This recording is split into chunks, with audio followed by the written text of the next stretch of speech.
টকা নিদিলে আমি ACS অফিচাৰ হ'ব নোৱাৰো চতুৰ্থ শ্ৰেণীৰ চাকৰিৰ কাৰণে 5 লাখ শিক্ষক আদিৰ কাৰণে 12 লাখ 15 লাখ টকা পইচা নিদিলে আমি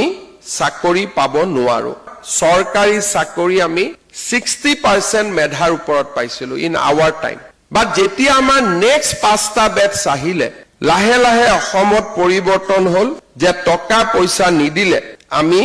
চাকৰি পাব নোৱাৰো এটা সময়ত এনেকুৱালৈকে আহি গল যে ACS অফিচাৰ হবৰ কাৰণে 1 কোটি টকা ঘোষ দিব লাগে 1 crore and these are recorded evidence মই এনে কোৱা নাই যে 1 কোটি টকা নিদিলে আমি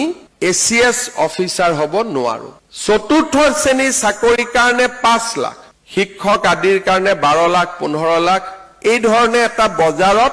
অঘোষিত ৰেড কাৰ্ড চলিছিল যোৱা 5 বছৰত 1.5 লাখ চাকৰি হৈছে প্ৰত্যেকজন চাকৰি পোৱা যুৱক যুৱতীৰ এটা কাহিনী আছে they have a story to tell যে মোৰ মায়ে তৰকাৰী বেপাৰ কৰিছিল মোৰ দেউতাই টিউচন কৰিছিল মোৰ দেউতা ট্ৰান্সফাৰ হৈ থাকিছিল মায়ে মোক ঘৰত পঢ়ুৱাইছিল এই 1.5 লাখ যুৱক যুৱতীৰে